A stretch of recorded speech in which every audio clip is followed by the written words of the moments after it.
everybody, it's Simone again. We're in our third episode of Living the Body series, sponsored by 64 Doors and Unlock Your Design. Today, we're here with Timothy Brainard of timothybrainard.com, who is the genius behind the Body Keys and who has been walking us through our discussion of dietary regimen and PHS. Also with us today is Bella Krystal of The Living Matrix, Unlock Your Design, and 64 Doors. We are so excited that y'all are here with us today.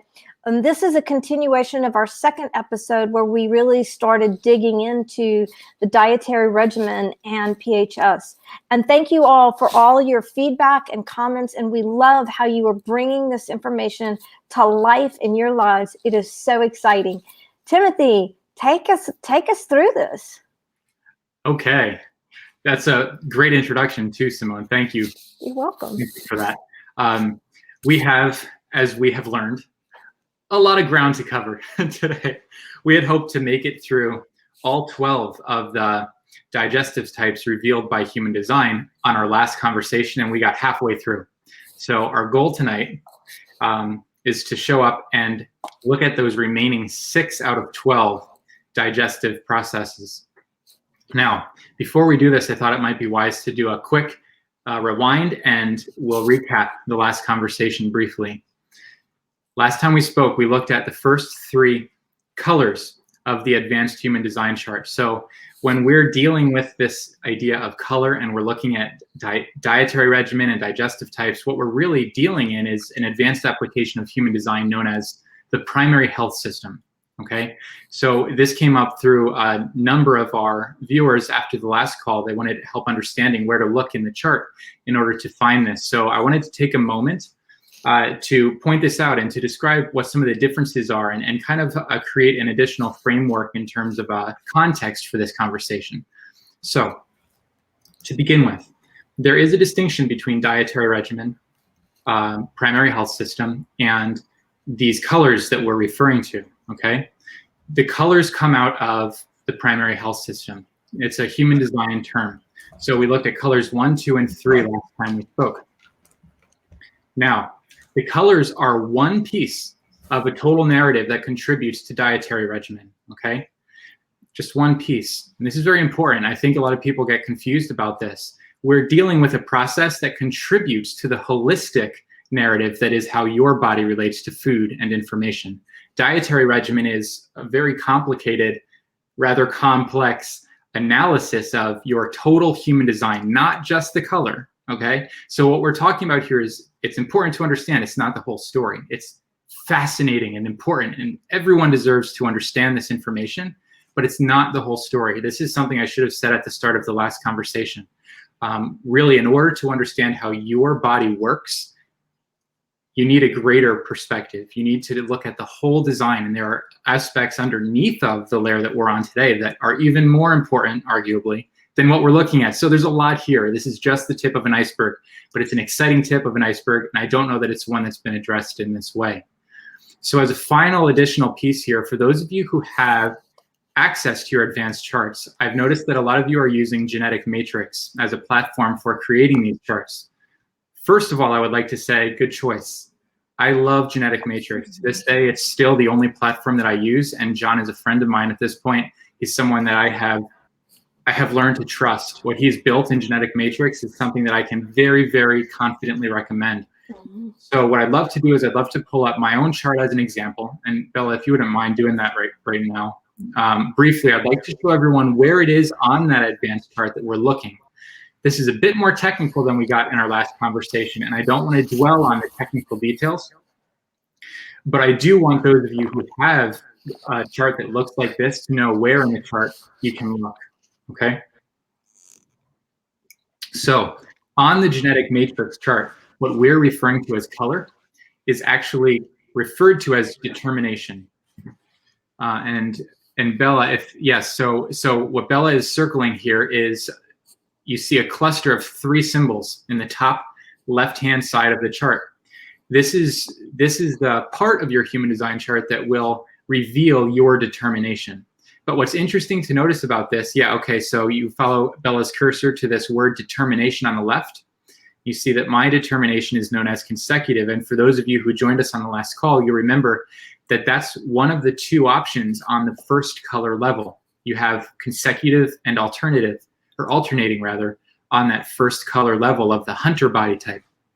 Now, something that's worth noting here again is that determination in and of itself is actually different from color. So if you go back to that cluster of symbols, Bella, and you look at those three symbols, you'll notice that you have a left-facing arrow, you have a yellow circle, and you have a green triangle. That yellow circle is the color, but it's only one of those three contributors to determination. So this is where it starts to get kind of tricky and complicated, and I don't want to muddy the waters. Just understand that color is one piece of something that contributes to determination. Determination is one piece of what contributes to the holistic story that is dietary regimen. That's how this all plays out. It's almost like we're opening up in layers, like those Russian dolls, right? The nesting dolls. So just understand this as an important piece of context for today's conversation. What we're looking at is important, but it's not the whole story. Are we all clear on that? Great. Okay. I do apologize for not making that clear last time, but had I done so, we may not have made it through all six. Yeah, and I want to just say to everybody, this is a conversation, and we're probably going to have something more where we are going to learn about it, more lecture type, but we are coming together in conversation about these things because we're inspired about them. So it's not really a teaching. That's what we are, like, that's what I feel what we're doing here. So that's also why we are inspired by it. We're speaking about it. If it's not a teaching, it's not a lecture. Great point. There's a different energy to a conversation like we're having today. So it doesn't allow for the depth that you might get from a lecture, but what it does do is it introduces something that I think has been kind of hidden a bit in the human design world, and something that is certainly lacking in the modern world. This stuff is important, so that's why we're talking about it. Now, last week we looked at color 1, color 2, and color 3. And for those of you who didn't join us, color 1 is known as appetite, or the hunter body. Color 2 is known as taste, or the gatherer body. And color 3 is known as thirst, or the transformer body. What we want to do today is we want to look at the remaining 3 layers, color 4, color 5, and color 6.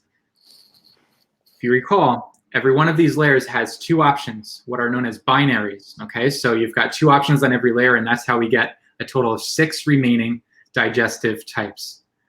It's so funny to talk about this stuff because I feel like sometimes it's like I'm weaving a web. It's pretty complicated if you're not paying close attention. What I will say is that those of you who commented in response to our last conversation did a remarkable job of following along. So I just want to congratulate everyone who really made a point of joining us and getting what we were talking about. And for those of you who missed it, it's available on YouTube. It's available on Facebook. Go back and feel free to study it. But for today, we need to move into color 4. And before I do this, I would like to just check in with Bella and Simone and see if you have anything to add or any questions you'd like to address beforehand. I would just like to encourage people who are on the live to write in your questions. We do pay attention, as we used the questions last time as part of our, you have a seat at the table with us if you're in the live with us. So please comment and engage with us. Great. Thank you, Simone. Okay, so moving up into the 4th, 5th, and 6th colors. Immediately when we hit this layer, I wish we had planned it this way. It would have been really smart. But the first 3 and the remaining 3, there's actually a break or a pause between them in terms of how they function, in terms of how they feel. So the bottom 3, if you recall, they all focused on the food to some great degree. The first layer could only take in one single ingredient at a time. The second layer was very selective, very picky about what it takes in. And the third layer was very focused on the temperature of the food.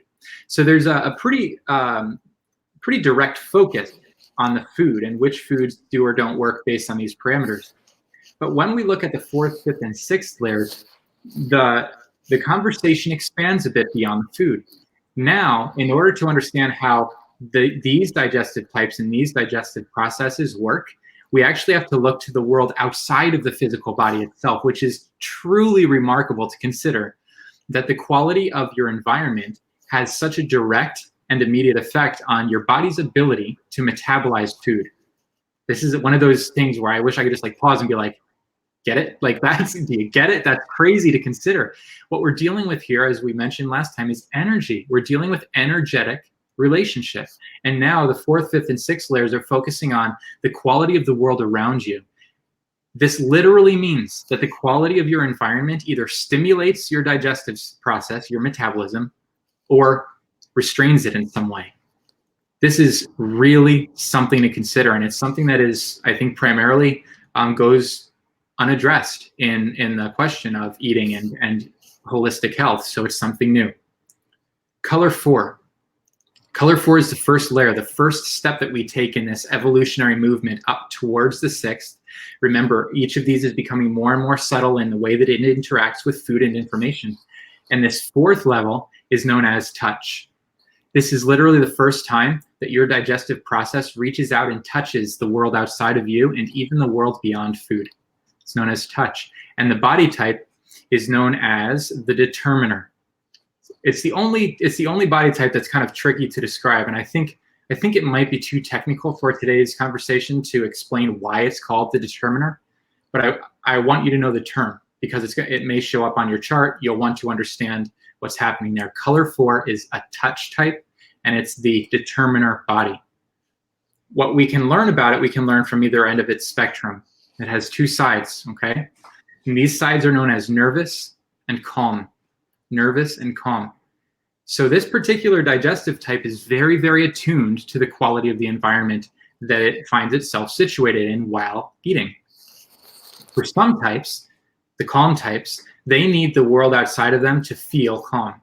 This doesn't necessarily mean that they themselves need to feel calm inside, but the world outside of them needs to be quieter and calmer. They're not engaging in big conversations, the like stereotypical family dinner where a lot is happening and there's a lot of noise and laughter, and this will really just turn that person inside out. It won't work for them. They won't be able to digest their food because their digestive process requires the low tone of a calmer environment in order to effectively metabolize food.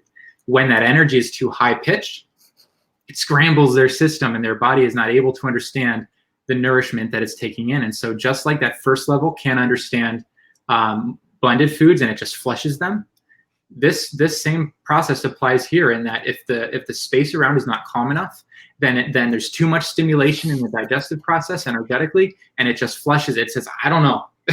It literally just says, I can't do this.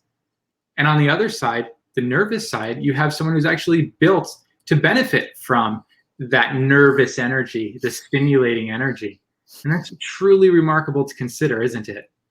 First of all, how completely opposed these types are from one another, and then how something as seemingly ordinary as whether or not someone is talking near you or whether the TV is on or whether there's a lot of noise in the space, all of this matters. All of it matters in terms of how this person's body relates to food and information. It's really something, isn't it? Well, it is, especially if you think about you ask a friend to go out to dinner with you and the friend never wants to go and they prefer to eat. They just go, no, I don't want to. I don't really like to eat out. And you think to yourself, why don't you like to eat out? It's the best thing in the world because you might be a nervous person who thrives on the stimulation of going out to dinner. And the other person might be the person who just needs calm. Or you might have a friend who says, well, I'll go with you, but I don't want to go to that restaurant. It's too loud. I'll go to this restaurant with you where it's really, where the lighting is low, it's calm, it's quiet, it's more intimate. So, but when we think about the context of digestion as a whole, there's some people who want their offices very quiet and they don't want anybody talking. And there are other people who thrive in an office where there's people and swirling and, That's right. All kinds of energy flowing around. Yes. And other people can't work in that environment. Mm-hmm. So it helps us really think about that. And I also want to point out that we'll go back to what you were speaking about in the beginning. And that is that the color is only one side. So if you know your color, but not your binary, it's like, that's the same thing for the third color. It's that if you know your color 4, but you don't know if the environment is supposed to be calm or nervous, then it doesn't matter what color you have because you still can't go right. And the same thing for the third color. If you know the temperature is important, but you don't know if you're cold or warm. So that's why the whole picture, like the weaving of it, that's what gives us the whole picture. So it has to be seen together. And we were first thinking we were going to do only the colors, but I'm so happy that we took it slower, and we didn't go in really well, so much for the hunter body, but for the color 2 and 3, we really went into the binary more, and that's where you're going to understand the magic and the setup that you need, whether it's to put ice in your coffee or it is to, like, you know, have voice canceling earphones when you eat. Yes. See, and what's so exciting about this is the way that it individualizes this whole course of inquiry. There is no set answer. We mentioned this last time, but it's like, it's the sort of thing that you're going to hear me saying over and over again till I'm blue in the face. There's no one answer for everyone. And this is the true value to me of human design as a total system. Everything about human design is focused on you, how you work, and why it is, specifically why it is that you're different, and why that matters, and why it's beautiful too. Yes, it shows us where your areas of potential pitfall may be. Yes, it shows us the ways that you might come completely out of alignment with what's appropriate for you. But in seeing these things, we find ourselves capable of realigning, of coming into a conscious engagement with our lives that slowly but surely brings us back into alignment with what's natural and appropriate and right for us. So this eating thing, it really isn't just about eating. And what you just said about setting up the space, it's so important. You know, this isn't just about eating. It's not about putting the food in your mouth. You begin to get a sense that the question of eating expands beyond consumption. In fact, what you'll learn, and we won't go too far into this today, but you'll learn that eating begins at selection. What am I going to eat? It begins with the question of, am I actually hungry, or is this emotional? You know, and then it moves into selection. What am I going to eat? And from there it moves into preparation. And from there it moves into consumption. You know, and only at that point do you begin to actually digest the food in the body. But all along the way leading up to that, your body energetically is relating to space, food. By the time you take in the food, there's been this like almost like ritual crescendo that allows for the food to take on so much more meaning. That's a part of why our bodies are able to make use of it in a different way when we have this understanding, because we're engaging not only with the food, but with our lives in a whole new way. Beautiful. So you were saying that maybe not go into why it's called the determiner, but I'm feeling maybe we could give a little bit more information about why it's called touch, because touch and environment, how do we understand that, what that connection is? It's a tricky one. This is one of those where when I first met the information, I was scratching my head like, why is this one called touch? You know, and this continues to this day. By the way, there are certain keynotes in human design that, to me, feel like maybe they were rushed or something. But I never like to go straight to that, so I spent a lot of time contemplating this. And I think what I have come to on this particular level is what I described at the outset of introducing it, which is simply that on this level, for the first time, we're reaching beyond this direct focus on the food, which is almost like a tunnel vision. And we're opening the perspective to an awareness that focuses beyond the food, beyond the body, and looks to the world outside of us. There's, you know, something else that happens with this color 4 thematically is a connection to the breath. And so it's like this sharing of space and air and awareness and energy with something greater than yourself and your plate. Another thing that I think is happening here with this theme of touch is there's actually a benefit. Again, this is going into like a lot of this, the additional information around this, but there's a benefit to preparation. Once you hit this 4th layer, 5th layer, and 6th layer, it's really, really ideal for you to be preparing your own food. On this 4th level, it's specifically helpful for you to touch your food. In fact, a lot of people on this level benefit from eating their food with their hands. And so this makes sense when you're eating maybe a cheeseburger or Ethiopian food, and maybe it makes less sense if you have a bowl of soup. So, but understand that there's a tactile engagement that plays out here that is different from any of the layers that preceded it. So touch is both literal and, I believe, somewhat more metaphorical in its value. Yeah, I love that you brought in again the line structure, basically, because the fourth line is about, kind of touching the other with the heart, or being touched by the heart, and that's like the breath, the fourth chakra. So it makes sense with the line structure that would be, and also it is, if it's the heart, touch, it feels that you can think about the 4-line personality and be like, of course, touch, and that's even romantic, knowing how the fourth line is. So yeah, I like that. The fourth line, the fourth color, and the fourth tone.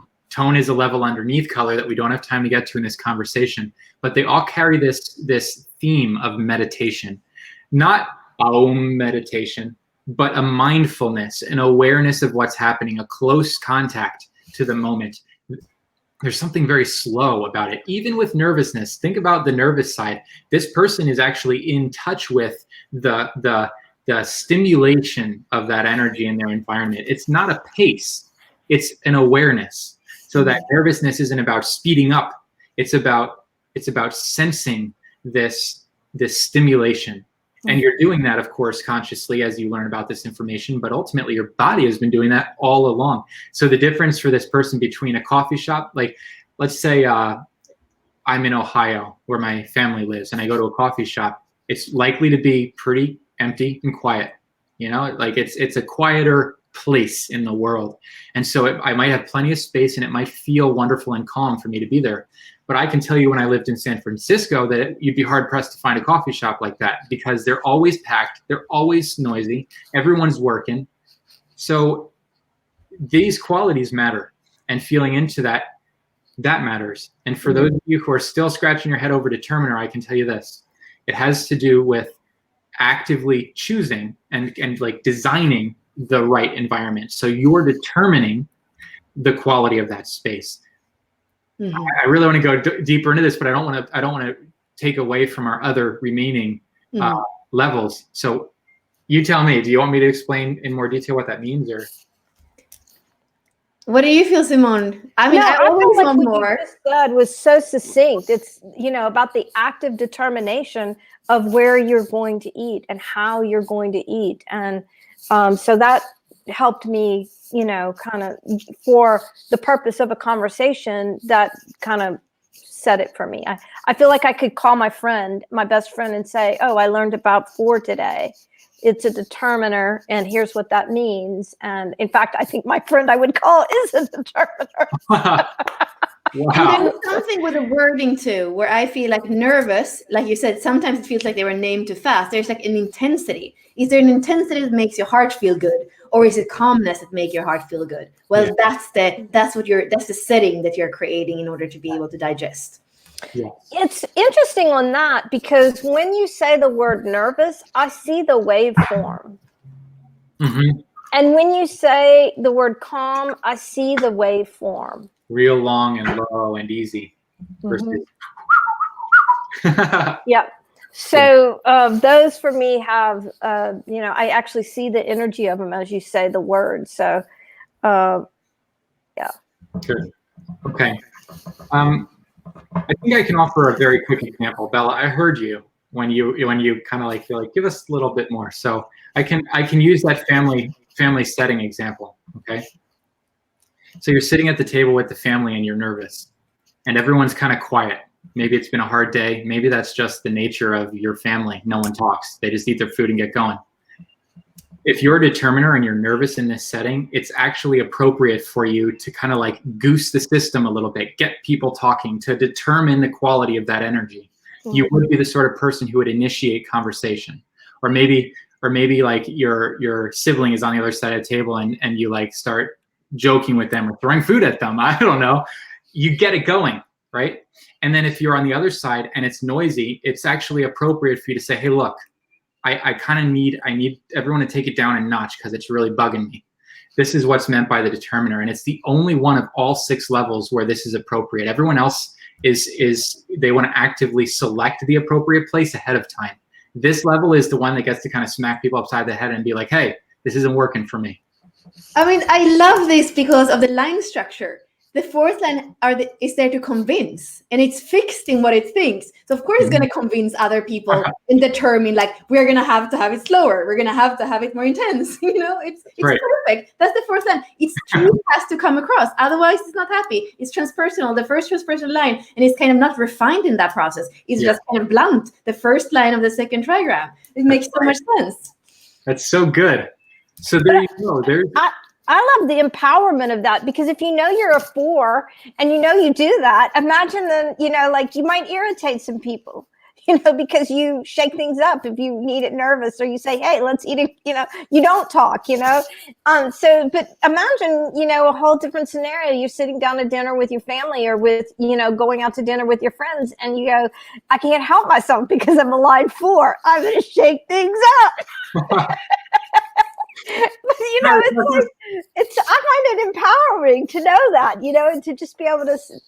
But there's something with the fourth line. The third line, I think, would shake things up more in some way. The fourth line is like, it's their truth. Like, I don't think a fourth line would even, like, there's something they wouldn't think about you as the fourth line, Simone. We wouldn't do it to shake things up. We would do it because we really believe that's our truth and that everybody's going to benefit from it. And we're a little bit fixed. We wouldn't wrap our head around it. Maybe somebody else is nervous around the table and need it another way. That's a little bit of, that's the fixedness of the fourth line that is standing on the first line empowerment. That doesn't really, like, it wants to come across with its truth, but it's not super good to put itself in the clothes of another.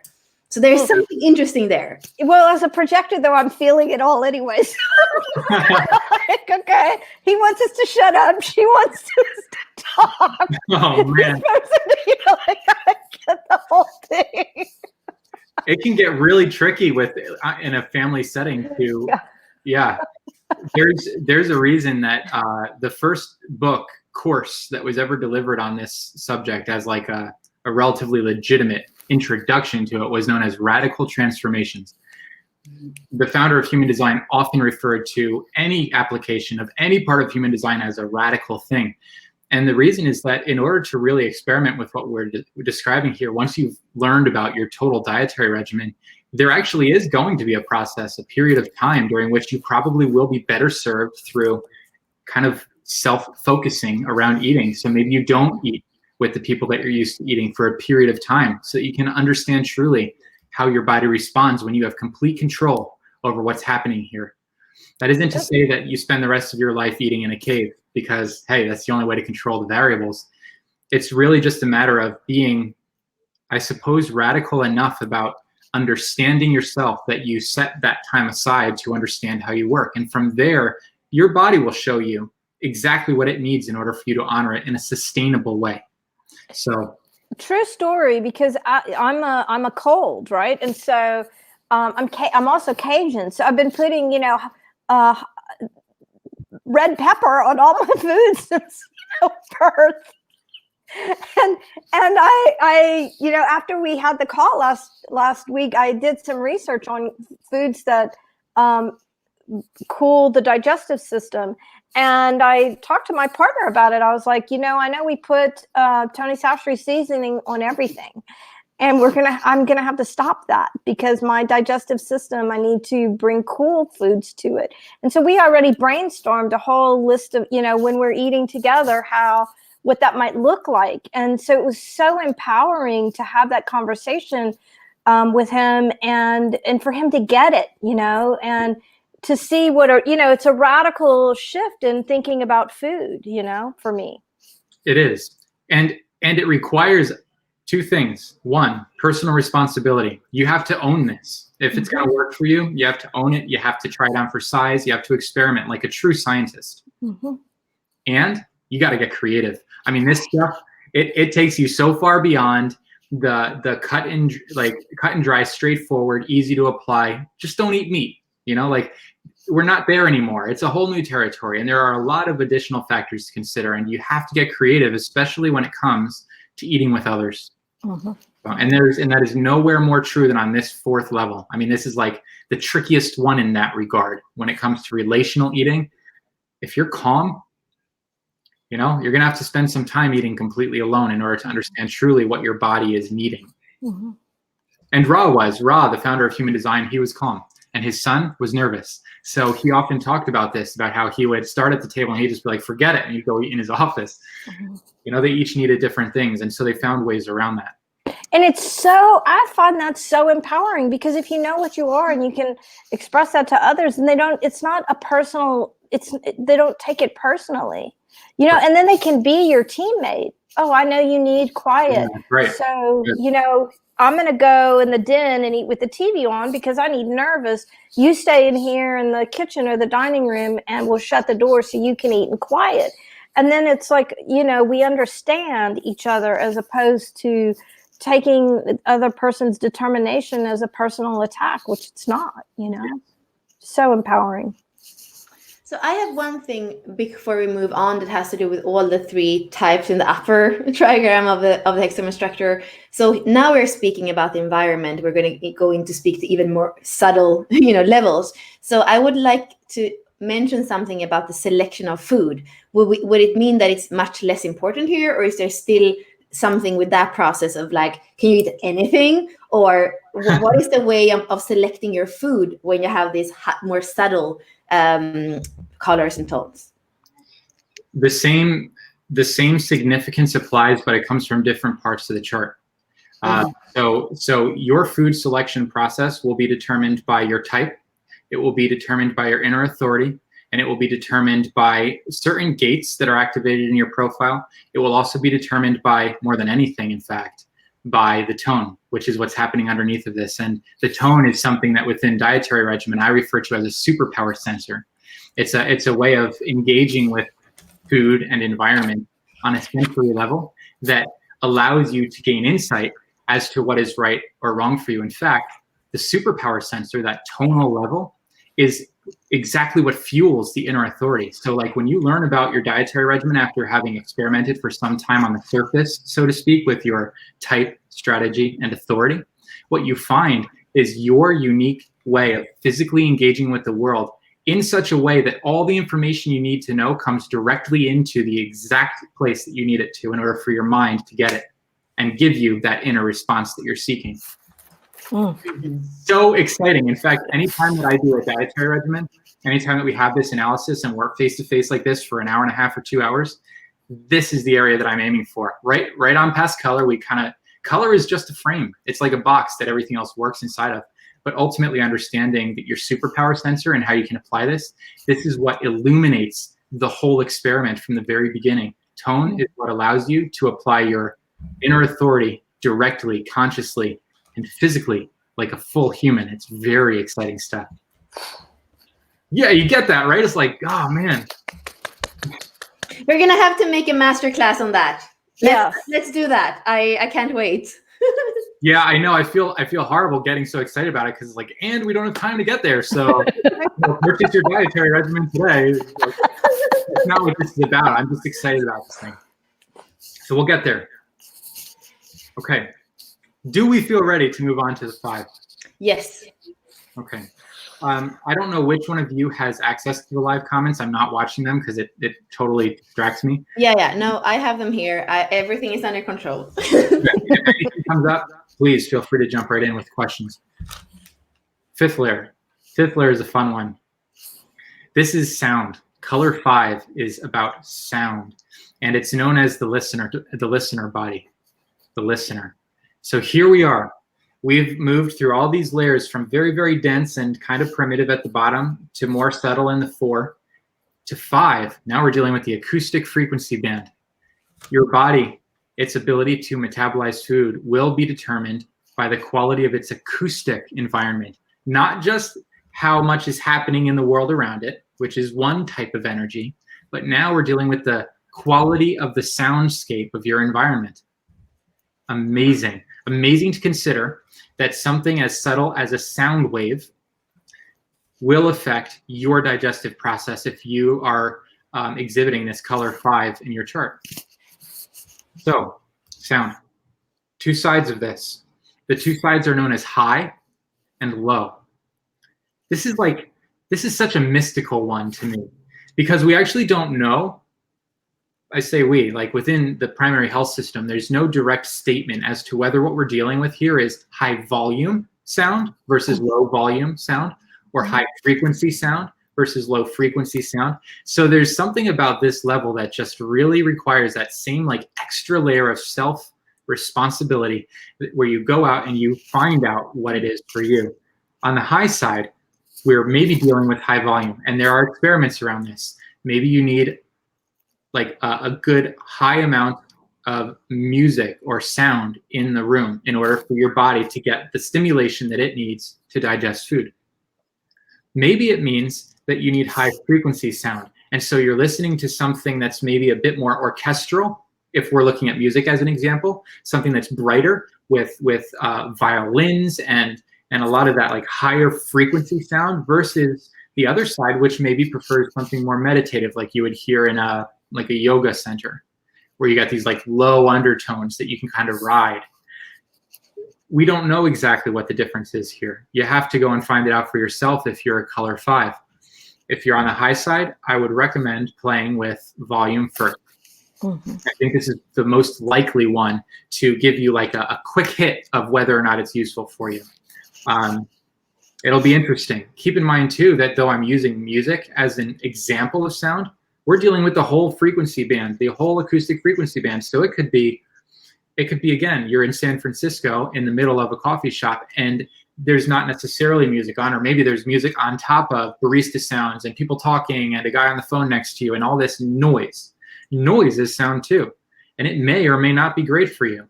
You may be high sound but hate that kind of noise, right? It might be a lot of noise, but your body might just be like, oh, get me out of here.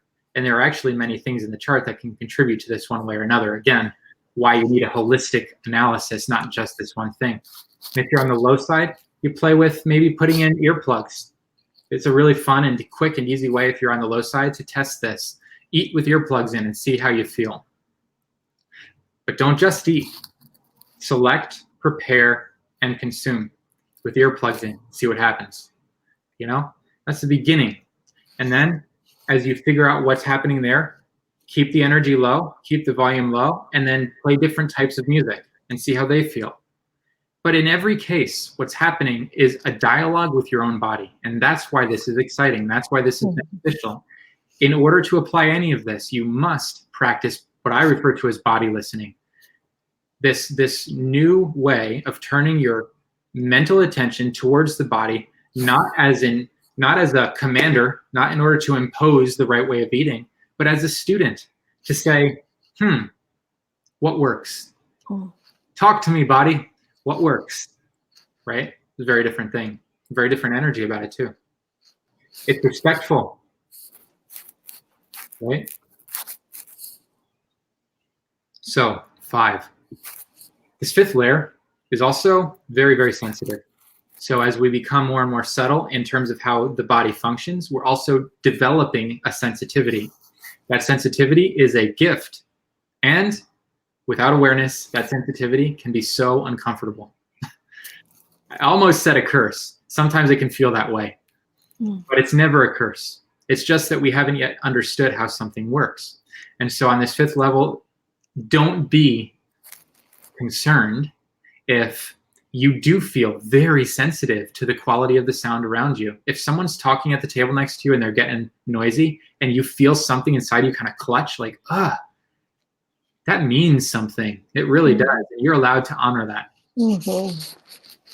Unlike the 4, though, it wouldn't necessarily be ideal for you to swat that guy upside the head.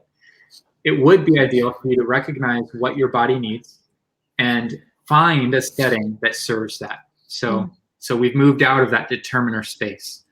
Be aware that this requires a little bit of foresight. 5th and the 6th in particular, they will require planning. They will require time and experimentation. And there is no way for me or anyone in the world to say, this is what you must do. All we can do is point you in a direction, which is exciting, but it also, it can be intimidating too.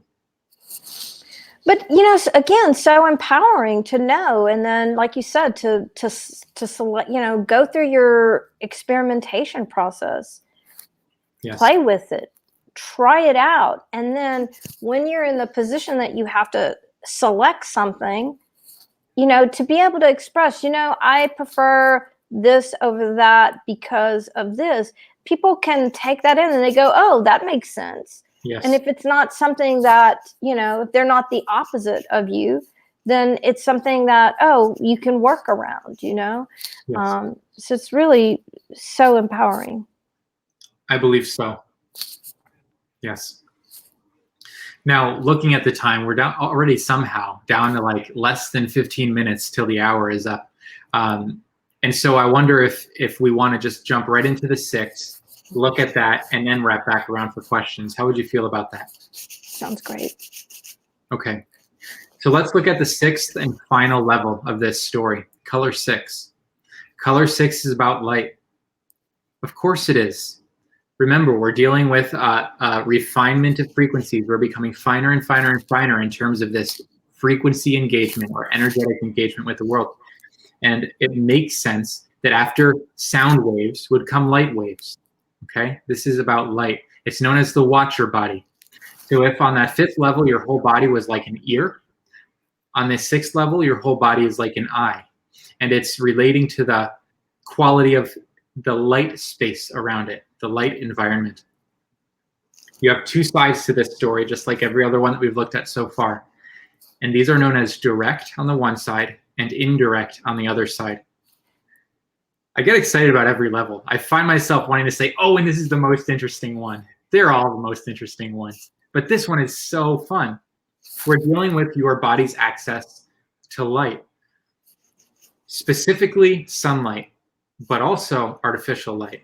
Okay, we know that this relates directly to sunlight. That's where the primary focus is. But we also know that there will be that any light band is going to affect you. There is going to be something there. So on the direct side, your body is built to soak up the sun. It's ideal for you to eat, to think, to hold conversations, to engage in your life in the light, literally. And in this case, you actually want that light to be on your skin. So on the 6th level, there's always a connection to the skin, very much like on that 4th level of touch, except here we're dealing with an even more sensitive skin contact, okay? And so it's ideal for light to touch your skin. It's very good for you to eat during the day. It is not ideal for you to sleep on your food. So you eat during those daylight hours, you get all of the digestion and metabolism done during those hours, and that light frequency direct on your skin is exactly what stimulates your metabolism in order to do this, okay? Indirect is exactly what it sounds like, indirect light source. You do not want to be in the sun while you're eating. In fact, on this side, many times these people are referred to as nocturnals. Ooh. That word always reminds me of vampires for some reason. It's kind of creepy, but I love it. Nocturnals. It's actually ideal for you to eat between the hours of sunset and sunrise, those nighttime hours. These are the people who are pretty well cut out for intermittent fasting, by the way. You spend the better portion of your waking hours not eating. Interesting, right? Mm-hmm. When I studied this, I remember reading a lot of examples of people who were this type and had already organized their whole life around this intuitively. Maybe they worked second shift, like they had already organized their lives in a way that made sense here. That said, in my experience of hosting these dietary regimens, I have yet to find someone with this type who has naturally attuned to it. So for those of you who have indirect, don't feel bad if you're not sleeping during the day and awake at night. It's actually, in my experience, more common that there has been no awareness about this, and that learning about it will be a complete mind blower. Mm-hmm. And remember, there's a lot of other things that contribute to this, but on this very general level, if you're direct, you want that direct contact with light. If you're indirect, you do not want that direct contact with sunlight, nor do you want to be eating under an artificial light. You want space between you and those light bands. Mm-hmm. Your body needs it. If it's too much light, you're overstimulated. You can't effectively or optimally digest your food. I mean, I'm from Sweden, so I'm thinking about bears and birds. Why? Because we have dark in the winter, 20 hours a day or more, or even in the north of Sweden, there is no daylight. And then in the summer, so either it would be like a bird. In the winter, you just eat and eat and eat because there's never a direct sunlight. But then in the summer, you would be like the bird, you just fly and don't eat. Or, it's like, it's funny, right? Well, how maybe these kind of people are not supposed to live at the North Pole and the South. Like maybe they are supposed to live at the equator where day and night are more or less the same. Because otherwise it would look very different in the winter from in the summer. And as a sixth line and having a sensitivity, I don't feel like it would be that complete, just like throwing everything around if it's summer solstice or winter solstice. Yeah, right. I would agree. What you said, the word sensitive, you said sixth line sensitive.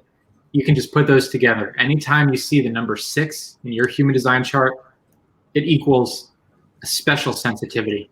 There's something here in that 6th level that's always reaching beyond anything we've looked at leading up to that point.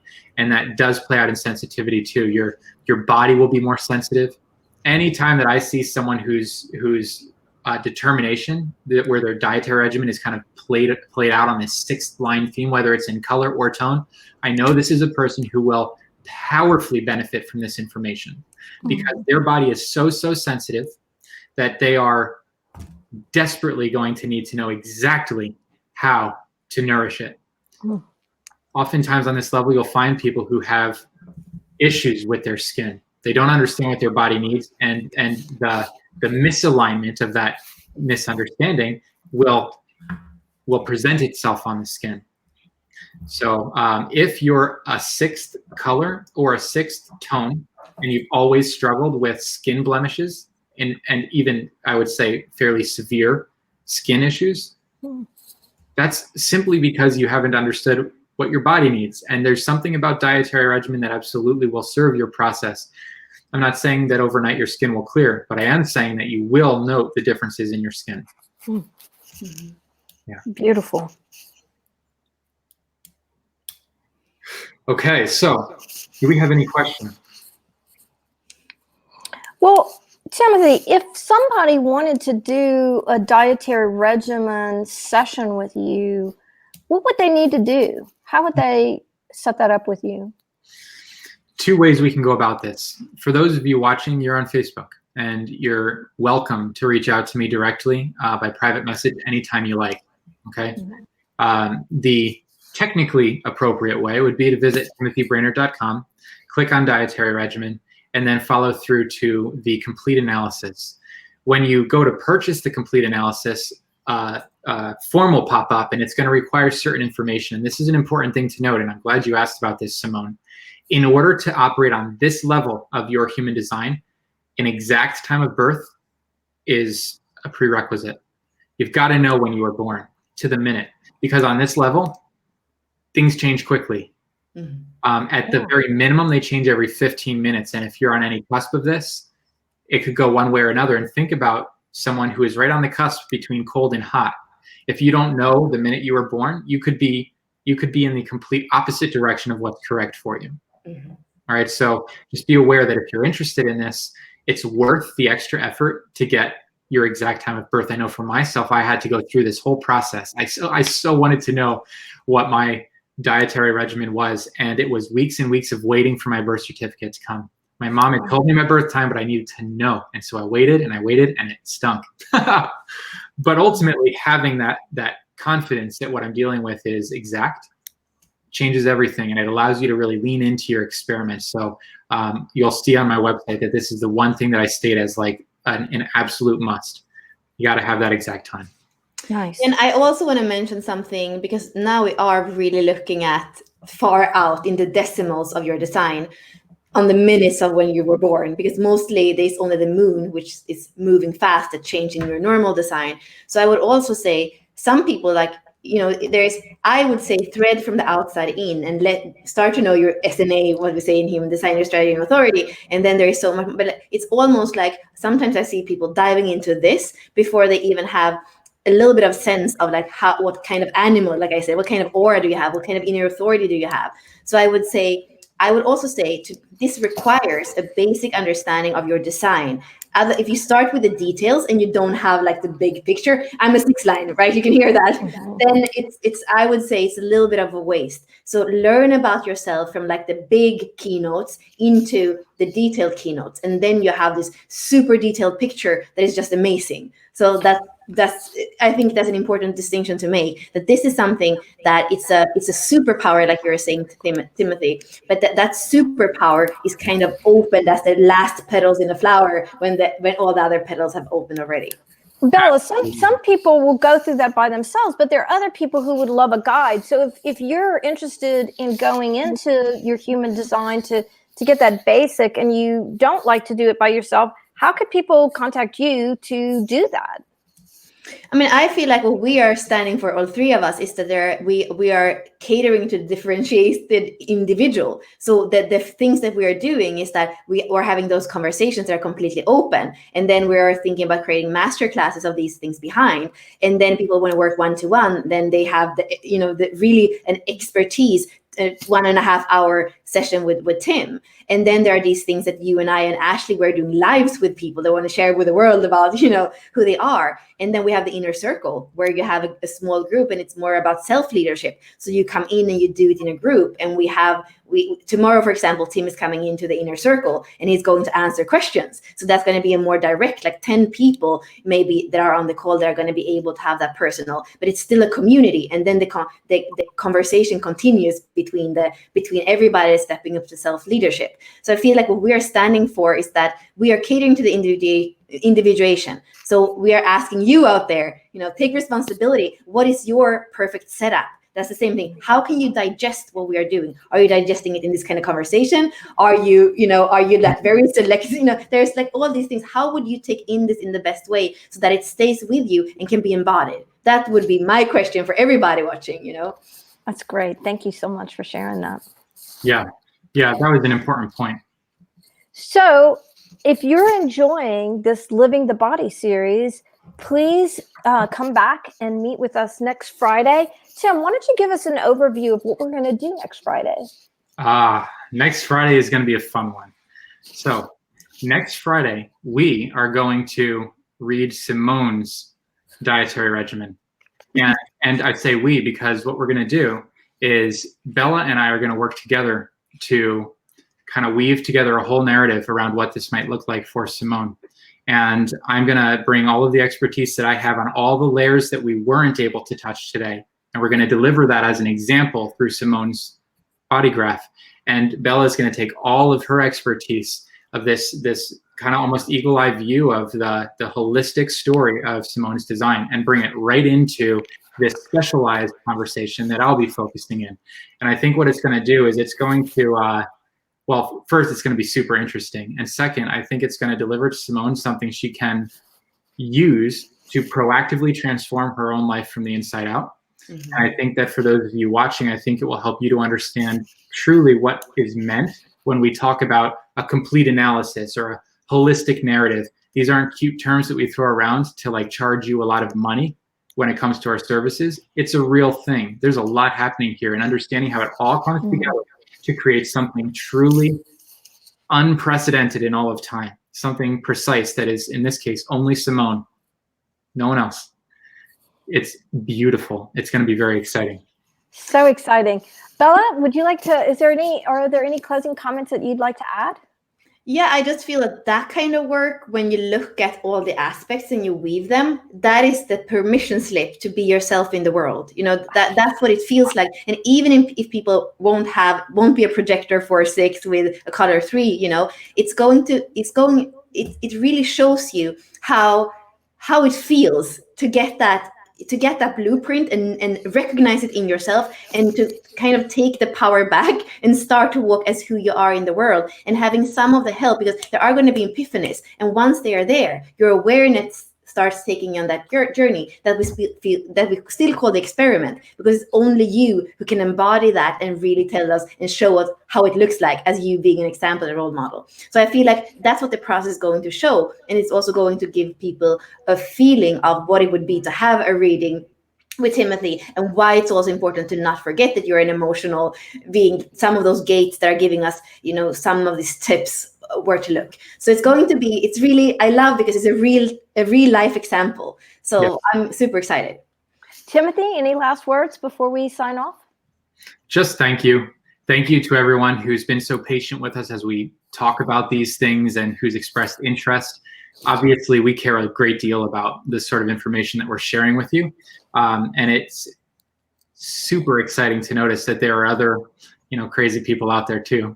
So this has been fun, and I feel very grateful for the container, for the opportunity to meet with everyone in this way. Well, thank you everybody for joining this third episode in the Living the Body series, sponsored by 64 Doors and Unlock Your Design. And we hope you'll join us next Friday when we continue this topic. Take care, everyone. Goodbye.